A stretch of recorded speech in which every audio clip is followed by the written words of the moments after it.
Good morning. Good to see you.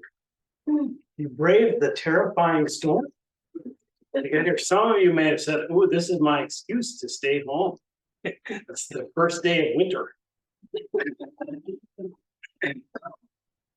So grateful to be here with you today. Our talk today will be a panel, and I'd like to introduce our panelists. So my name is Ben Connelly. I'm the assistant guiding teacher at Minnesota Zen Meditation Center. And today we're graced and honored to have two monastics from the bamboo forest Truklam Vietnamese Zen tradition, which was revived by the great master Thich Nhat Hanh, who's about 95 years old now, I think.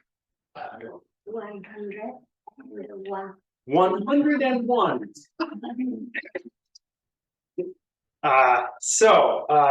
First I'd like to introduce Venerable Dong Hui. Dong Hui came to the US to study counseling in his 20s and was ordained as a monk 23 years ago. He has been practicing at Dai Dong Monastery in San Diego for 20 years, where he is currently serving as abbot at the request of his late teacher. Thank you for coming today. And Venerable Thuan Bach is the former abbess of Yunnan in Sacramento, and she was ordained in 1986 by the great master Thich Nhat Hanh. Now she leads retreats all over the world. And even though her bio doesn't say it, I know she has translated approximately 20 books from English into Vietnamese, Dharma books, which are an amazing effort and a treasure for many people. So today our format is each of us is going to talk briefly, and then we're going to make most of the time of the Dharma talk just for questions and answers. So we'll see what happens. So I think I will begin with my remarks. I'm just so grateful this is happening. We have been in retreat here this weekend. We have been hosting in this building a joint retreat with MCMC and the local bamboo forest community, which is based at Gaktam Monastery in Egan. So just really wonderful to have been together with some new friends. And you know, we wanted to talk a little bit about harmony in community today. And I like to think that having this joint retreat, which has involved shaking things up, in case you haven't noticed, those of you who've been here, really honors the founder of this temple, Dainin Katagiri Roshi. I have a photograph of Katagiri Roshi standing in front of that tree in the backyard with Thich Nhat Hanh, another representative of the Vietnamese Zen tradition, although a different lineage of Vietnamese Zen. But he made room for these connections, and I hope we can continue to make room for such connections. And it's been fun. You know, we've had opportunities to do a number of ceremonies. And, you know, ceremony is like dancing, but really slowly, and singing, but sort of plainly. But we have just come together with minimal planning and trusted that our bodies would know what to do. I believe bodies actually naturally know how to be reverent, kind, attentive, gracious. When we bow, it's not that hard to bow. When I had a little child, he would sometimes just bow. I didn't teach him to bow. And, you know, you might think Soto Zen is slow, but we're actually really fast. So we get up in the morning and we sit for a half an hour, and then we walk around this room. It takes about 15 minutes to get around the room. And then we sit down for a half an hour. That's very fast, because if you go to a bamboo forest temple, you just sit for 2 hours without moving. Which is why I don't have any more legs. I think I recall learning that style of meditation in Vietnam.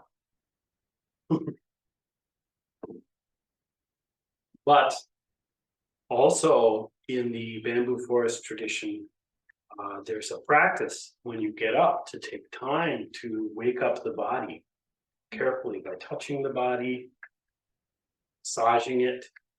So I feel like I should apologize to all our friends who are from the bamboo forest tradition, because when Zazen ends, all the Soto Zen people are standing up.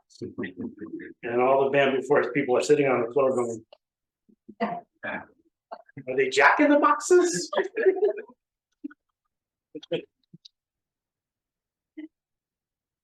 But we can be different. It is unavoidable. And yet we can come together. How wonderful. How wonderful.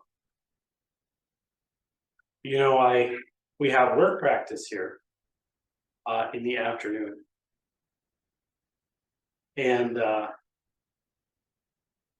came up at the end of work practice, and Jay, who's the assistant Tenzo, said the floor in the porch is soaking wet. We can't serve the tea in there. But can I serve it in here? I said, oh yeah. So I told him, just put it up in there. That's good. And then I went down and got some rags, and I came up, and it was like tea's supposed to be in like 3 minutes. And I saw a bunch of people on the floor. I know I saw Melinda, I saw Venerable Don Kui down on the floor, wiping the floor up, so that this place could be beautiful for when we come together in here. This is not a complicated thing we're doing.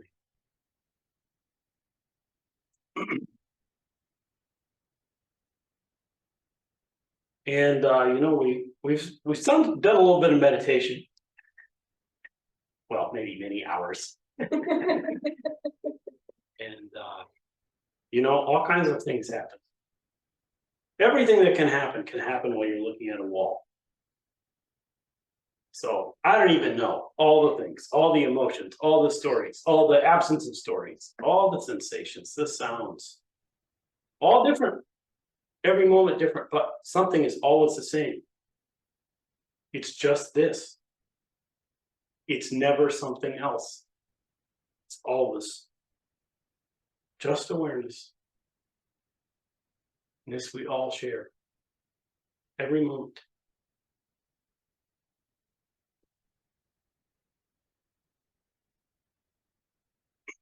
Okay, well, thank you. I wonder if you would like to say something, Venerable Thuan Bach.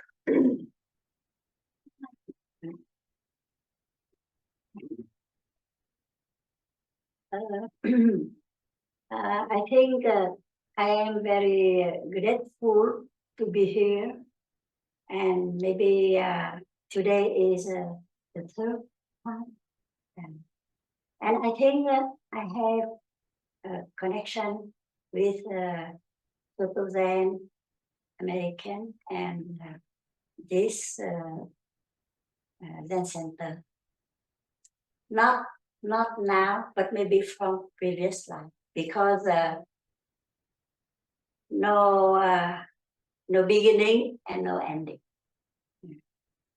So I try to do the best in Dharma teaching, and this is personally my chance to come to this country. So I have chance to translate English Zen books. So I learn in this, not only translate, because the teaching of my master is maybe the foundation.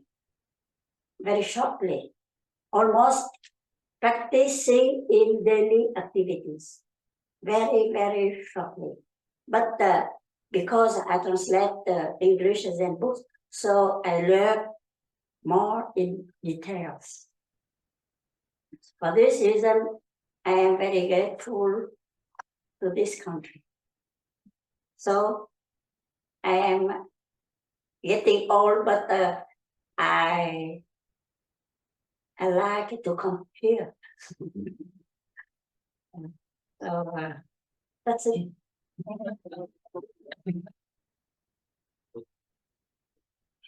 Well, once again, thank you everybody because you're here, so I'm here. The meditation teacher say you cannot take a shower at the twice at the same water. Yeah. So then this is my first time see you here now, and this is me the last time. Yeah. So it means next 5 minutes we come back, we never be the same that position. We from here the next few seconds, and then your body, our body changing. So this is my home, and you are my relative. Yeah, and so and wherever I go, the monk have no home. Yeah, but wherever you go, any corner you go, you accept that, and then you have responsibility of that.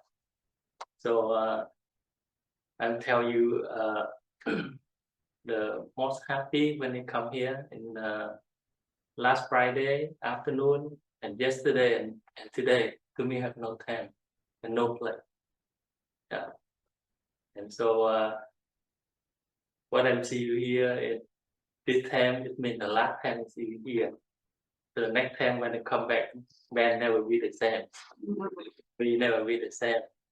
So you cannot take a shower twice at the same drop of water. So it's one of we have 100 years to count that. And then practice mindful. We have to count out carefully. Some we count out a couple years. Some we make over 100 years. So it depends how we count that. Yes, and then one of the technique that master band teacher, and then before that, and now master band he continue, and then the other teacher about the Zen. Zen in Japanese means meditation. Meditation is in the mind. Any one of us will be mindful with any activity. So that means we practice Zen. Even though we hear, and then your body here, we body is here, but our mind off.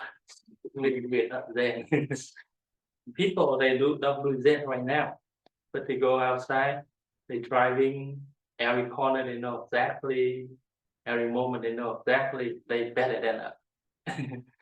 So Zen is in the mind. Everywhere we go with the full mind, we count out our time correctly. So that's the I would like to share to you, and respect your moment, because you never go back the same. Even though you're sitting right there, and then the next moment you come back, you never sitting exactly the same, different. And then so if you respect this moment, and then it instantly so you respect the people surround you, especially your parents, your teacher, the people who are supporting that. Yeah. So we travel our life with a lot of gratitude. Yeah. Without them, we cannot be here. We cannot be survive. Yeah. So the Buddha teaches there's four things we have to remember. If we don't remember, we cannot become anything. The first thing, we have to respect and gratitude to our parents. Even though they're not here, but we're here because of them. Secondly, we have to respect our teacher. When we roll up with the head empty, we can do anything. So, and the teacher, it means a friend around. People teach us anything. Thirdly, we have respect government. We cannot be here with people shoulder right now they on the frontier to protect us here. If they're not there, you know, right now, we feel unsecure. And lastly, we have respect the people surround us. You know, every morning when you wake up, you have food stuff, people make clothes, this and this, and the car, and even though the water, everything, we cannot survive without it. So there are 4 things we have to remember. And thank you so much for being here. I'm happy to be here at this time, and it's such joyful. Yeah. And every moment is brand new for me. Yeah, I tell you very honestly, it's my life. So because like just here, this moment right here and now, if you take a camera or a picture, and this night you never see the exactly the same. I'm sure. If we after this we come back, you know, different position, and then your body getting die, you don't know. So respect this moment here and support each other to live harmony and don't hurt each other. Yeah. So thank you.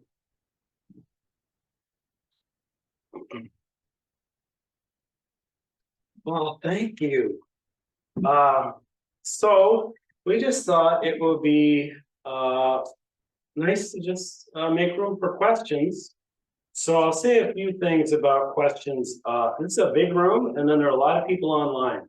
So if you want to ask a question, and we may also have to translate some questions. So my request is short questions. If you are speaking, please take a big breath. Trust your heart, the theme of this retreat.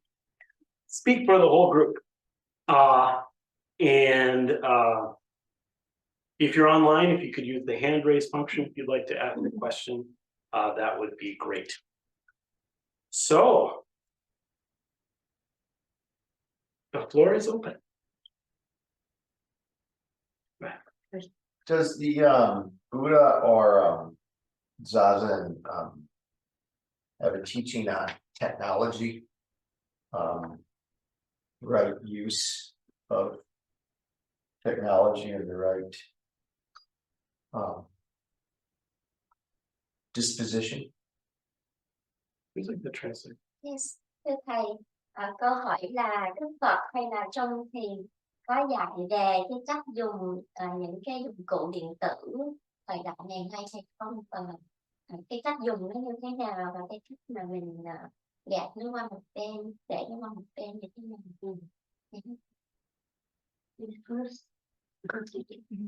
You want to say You are the leader.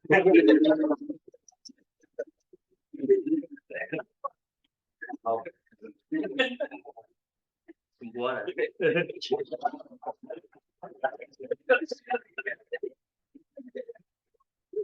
So, well, I can say something, which is, I haven't seen a lot of teachings in Buddhist literature about technology.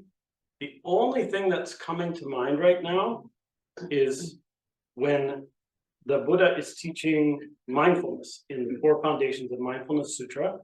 He says, when we observe the breathing, we should observe it like a skilled lathe worker working a lathe. So they had lathes to turn wood. And so the practice of using what was probably a pretty advanced technology, I would think, at the time is equated with being mindful of the breath and the care and the attention with which you do it. So that's the only thing that comes to mind. May I summarize? Yes. Yeah, thưa thầy đang nói là thầy không có biết là có cái kinh Phật dạy về những cái thời đại hiện tại đúng không? Nhưng mà có một cái bài kinh thời đó thì là chánh niệm khi dùng, và giống như là một cái người mà vừa cưỡi thì dùng cái hơi thở chánh niệm để mà mình biết thân của mình như thế nào.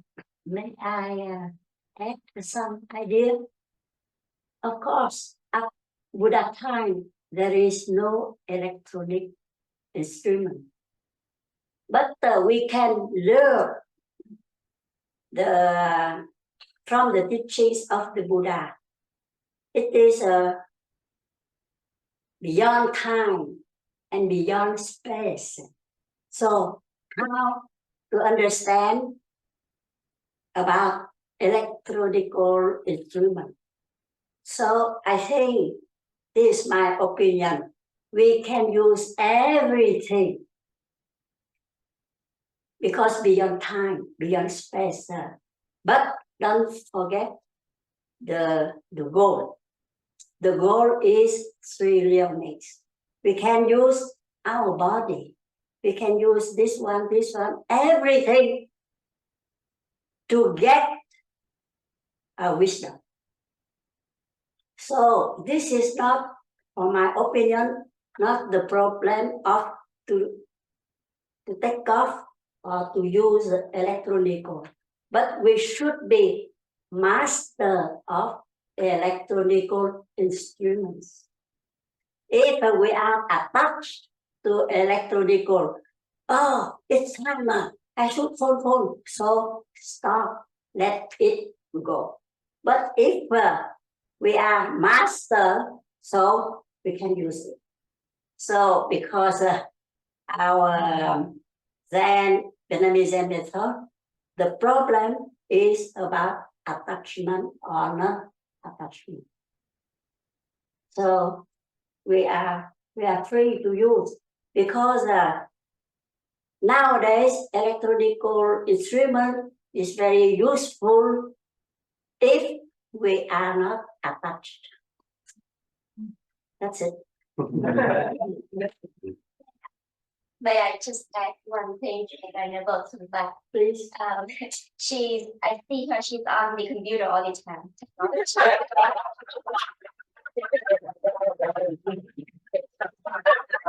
I saw her, she had me so much, she's on the computer, and I'm like, wow, what has done for 40 years of practice. But then I realized that she did all the translation on the computer, and she knows how to kept her body, or she taught it form to, on proper work with mindfulness. So I just want to share that with you. Would you like to comment on this question? I think that's enough. Okay, go ahead. My question, yesterday we were talking about when nothing arises, you are enlightened. What relationship does that have with love? Because love can arise, but how do we channel that so we don't get attached to the love? Dạ thưa thầy, câu hỏi là hôm qua mình nói về phương pháp hơi thiền, hoặc là trong tất cả các hoạt động thì khi mà mình yên và không có một cái niệm gì khởi lên, có nghĩa là cái đó là một cái sáng đạo hành đây trình đó. Và như vậy thì nếu mà mình có khởi lên một cái lòng từ bi hay yêu thương gì đó, thì làm thế nào mình có thể kết nối với cái đó và không có bị dính mắc bởi cái tinh tâm từ của mình bên trong.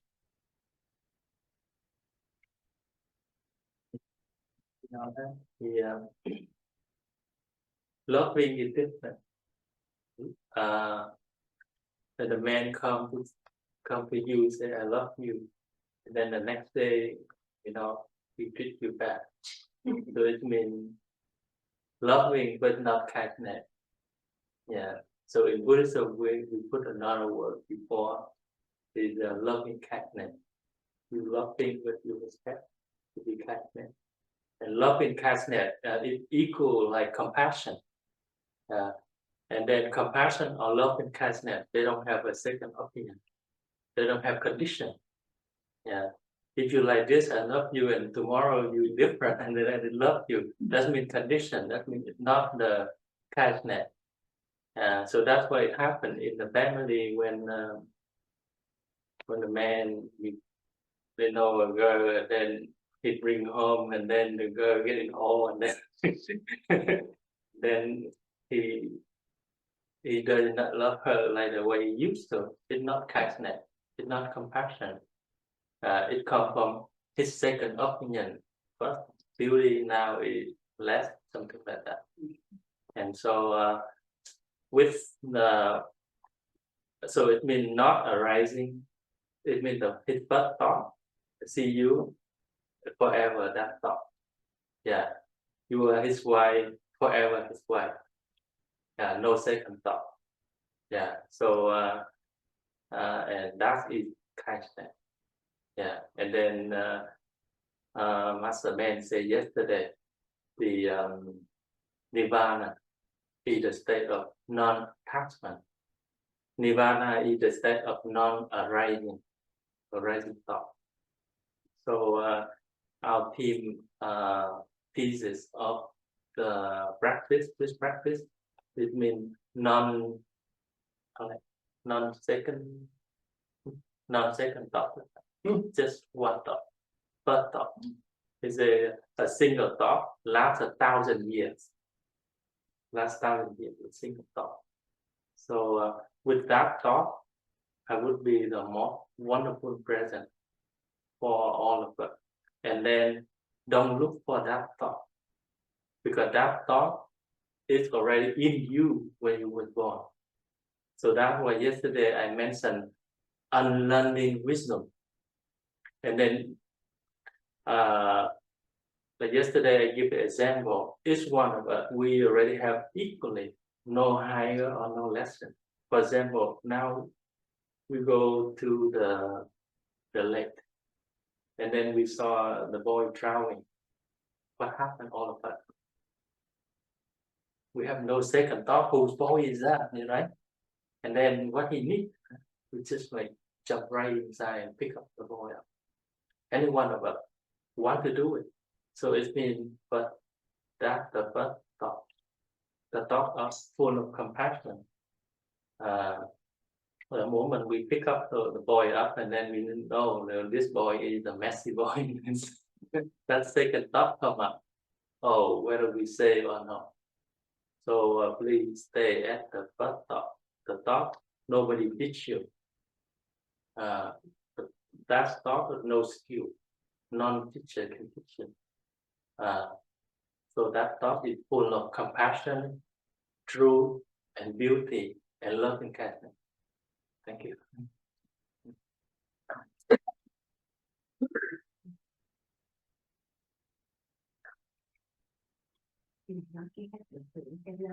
That thought is unconditional, and that thought easy to find in the mother.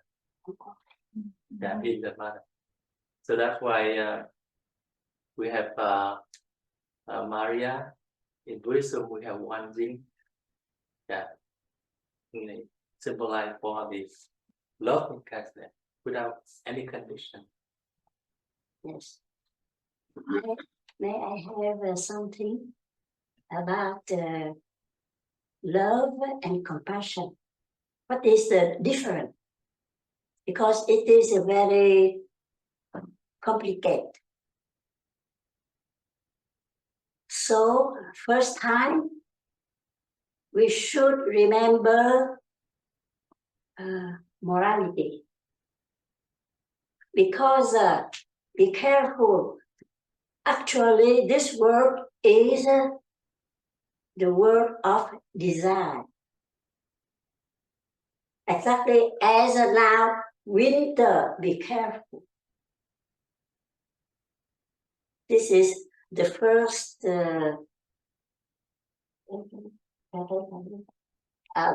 rule we should respect.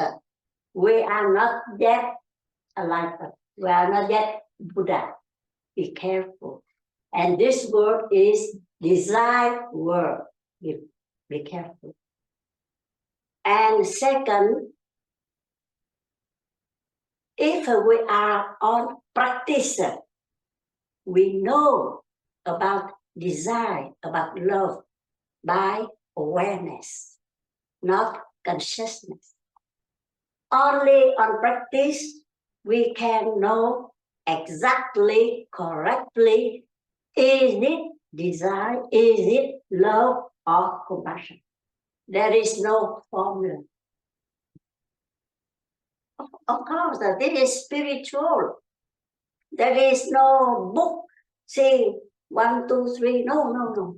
So please come back to the practice. And on the practice, we will be sure this is compassion. Or this is human love, desire, for example. So I think for this reason, we should practice.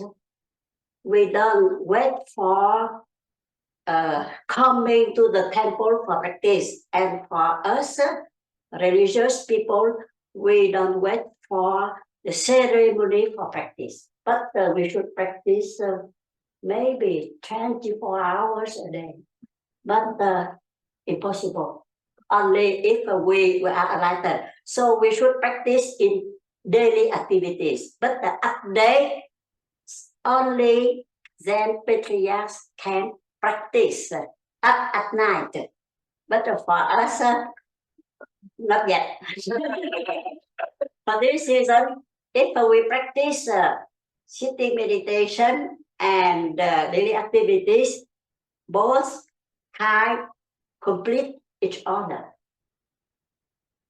So automatically, when we meet some favorable or unfavorable circumstances, automatically we are on practice. So we should change our practice so that it will be automatically. It is like we drive a car. Many times, no need to think, just automatically. We use hand, we use this.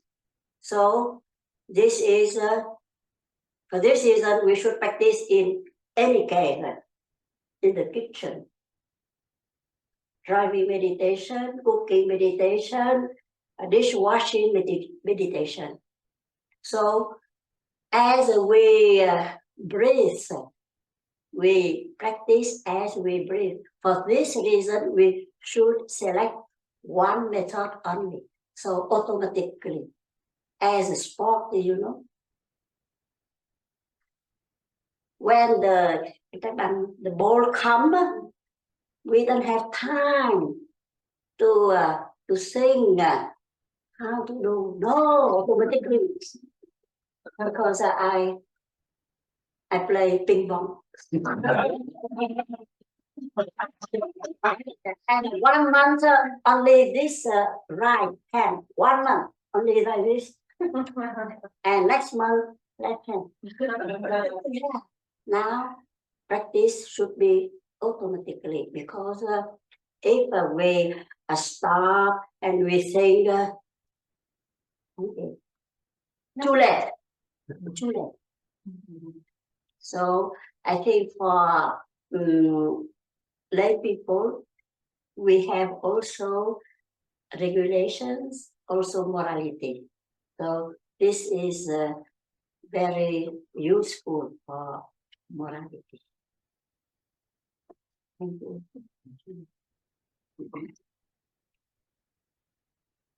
Okay, well, further questions? I see a raised hand. Let's go to someone online. I see, is it Mari? Yes. Hi, thank you for your talks. My question is about how your tradition views animals. A lot of us rely on animals or own animals, and I'm curious if you could say a few words about how you think about animals or how we should treat them according to your tradition. Thank you. Dạ thưa thầy, đối với truyền thống tu của mình đó, thì đối với những con vật loài vật thì mình có cái nhìn gì về các con vật loài vật, mình đối xử với các con vật như thế nào? Connelly. I think it's Well, I'm gonna start by making trouble. You know, I think this camera should be more centered a little bit. Could you? Thank you. Let me, I'll tell you. Yeah, thank you. So, Buddhism is a little bit anthrocentric. It's like the animal realm is really not where we're planning to get to. At the middle, it's pigs and dogs and a rooster that symbolize greed, hatred, and delusion. Weirdly, we're the ones who are doing that. So let's not put the animals down. Caring for animals and not killing them is fundamental to early Buddhist ethics.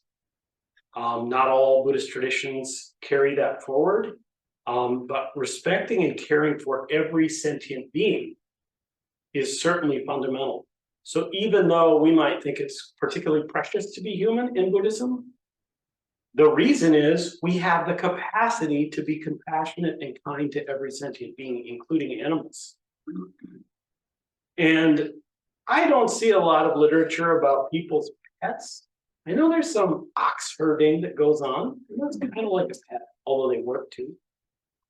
But I take inspiration from the Avatamsaka Huayan Flower Garland Sutra, where there are so many kinds of people with so many kinds of relationships, and we can learn to honor and respect every sentient being in the way that they are, and every moment of relationship with them as an opportunity for kindness. So, in short, let's enjoy all the animals and be super nice to them.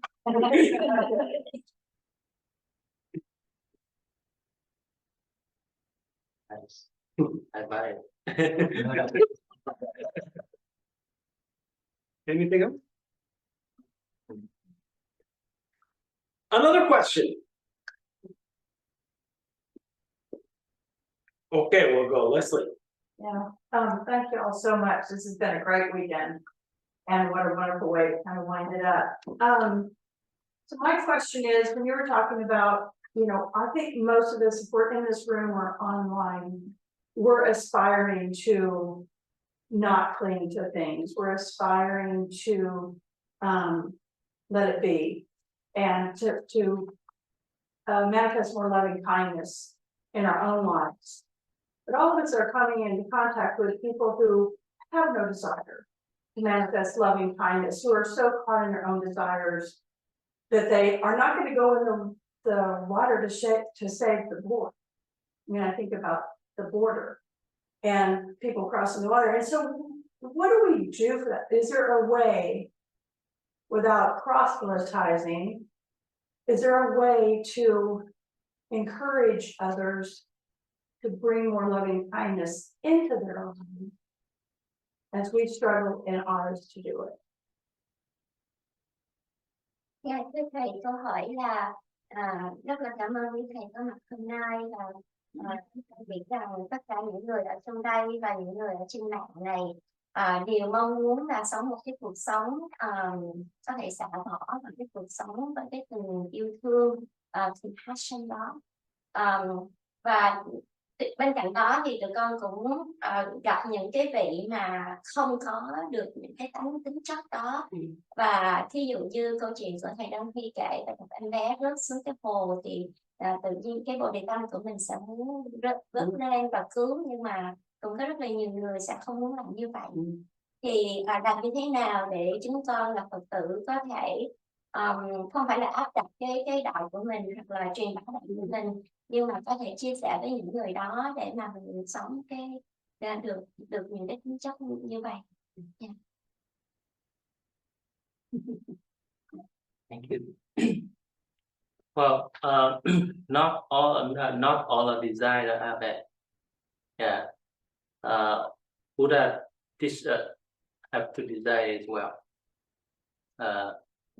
If we don't have a desire, you won't begin today. Desire means you want to come here to have some good lesson to apply to your life. If you don't have a desire today, you have another desire to go shopping or to watch TV, something, right? So it means the Buddha say we need to have a desire, but to a good desire, a desire no selfish, a desire of helping the other, a desire to benefit to the other. Many well know of people who contribute to society a lot, like famous, like Facebook, Apple, or some of the other. They have a lot of desire in them, but those desire not for them. It's for the society to be better, like more technology in order to help people. And you see how that affect to the people healthy, people might help a lot. Yeah. So and then in our life, the key is not to drop everything. You cannot drop that. As long as you stop the world, the earth move around, drop that. But the earth still move around. You will still inherit the karma that you create. You create a good karma. You try to deny them, they will come to you. I'm sure. Don't look like that the way it go around, they will come around. Yeah. And so, but the main point, how you utilize of that, make it better. So one person, he really good. He earned really high paying. He live in California, and then he come to our temple with a suffering. He say, whenever I get my paycheck, I look at my pay stub. I'm unhappy because they took like about 1/3 of from there. But this is something unavoidable. Can you tell me what to do? Yeah. So it's tell them what. Can you take a look at your pay stub and you tell yourself, this is my opportunity to pay it. Because if you look at the number, and then if you have knowledge, you see where the number go. The number go to have the transportation. The number go with people with disability. The number go with people, do a lot of charity, and you will be happy with that. You will thankful the people who taken away from this dollar to do the charity for you.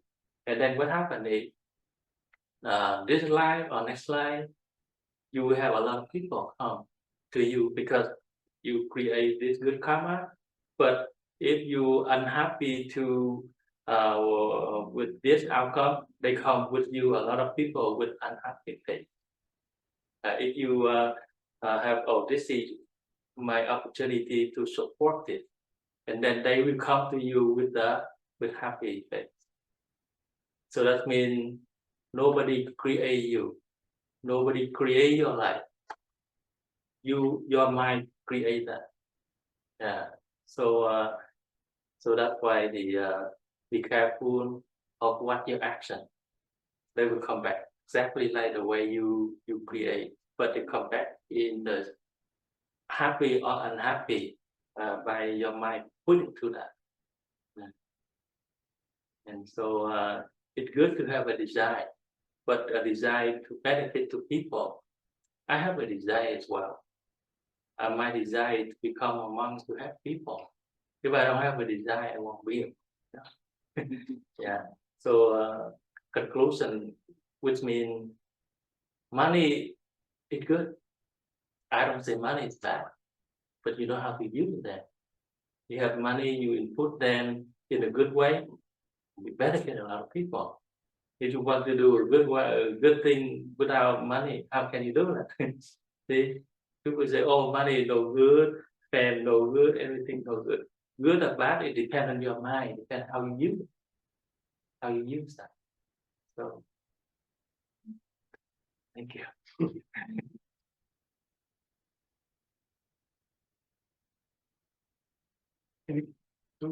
I'm good. Lovely answer. Thank you. Thank you. Thank you. Another question. Excuse me, Oh, yes, oh, yes. sorry.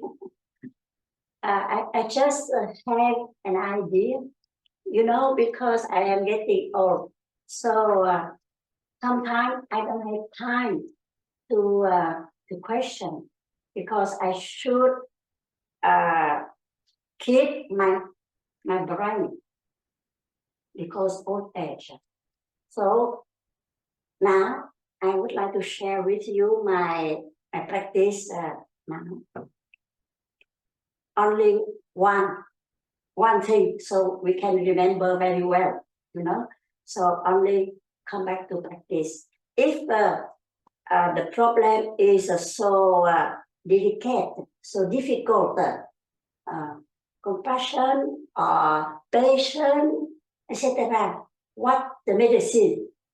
So now my solution is come back to practice, and I remember Buddha means enlightened one, means awareness. And when we come back to practice, we are aware. And in awareness, we will have solution. But thinking and pick and choice, be careful. It is it takes time and maybe confusion. So for this reason, nowadays, I come back to the practice, and in this practice, I am aware and I have solution. No need to say a word. Sometimes, if we say something more brave, because maybe the people misunderstood. We want to be nice, but because maybe the people is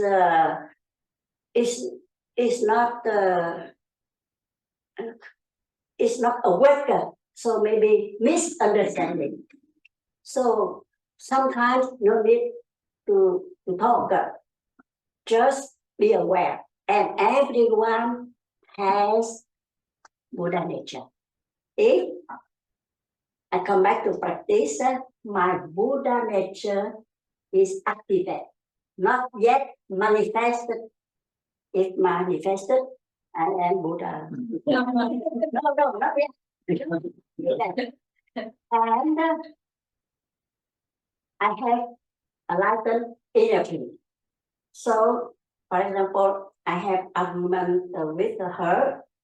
She also has Buddha nature. And my energy will come to her and activate her. So she will come down. This is one of solutions. Thank you. Well, we probably have time for one more question. Oh, I've heard there's a cultural norm where people who grew up in Western cultures are used to just jumping in and talking all the time. And oftentimes people from Asian backgrounds are waiting to be called on.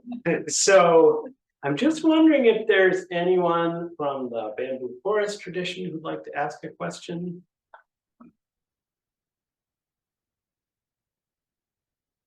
No pressure.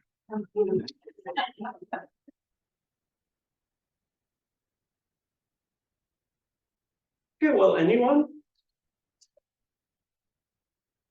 I have a quick question. Yes. So this is for the Venerable Bach, for pronunciation. So what challenges have you faced translating English Zen books into Vietnamese, and how do you choose which books to translate?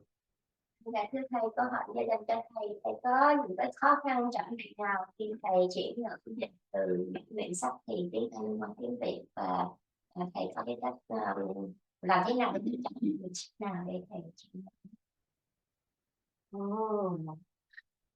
First, I'm looking for the titles. Is it interesting for me?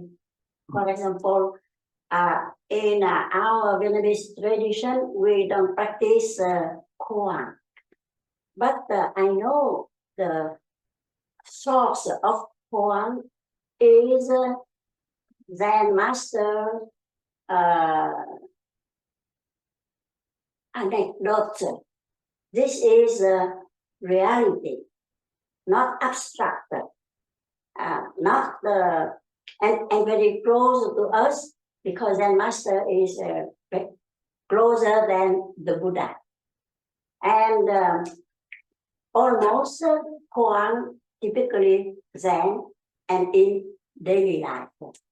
So I don't know, many people in our monastery said, sister, but maybe in previous life, Japanese. Because I am very close to Japanese Zen masters and also Rinzai tradition. But now my headmaster teach me about Thuan, so I cannot practice. But I can understand Thuan. So for this reason, I translate and I learn from Zen master's story and also from the basic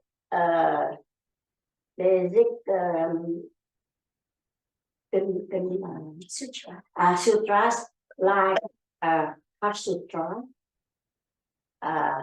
Faith in Mind, and also about the Thuan's Blue Cliff Report and no get.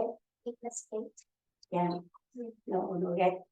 But because I don't practice Thuan, so I use these books to ameliorate, the token To make it better. to make my practice better.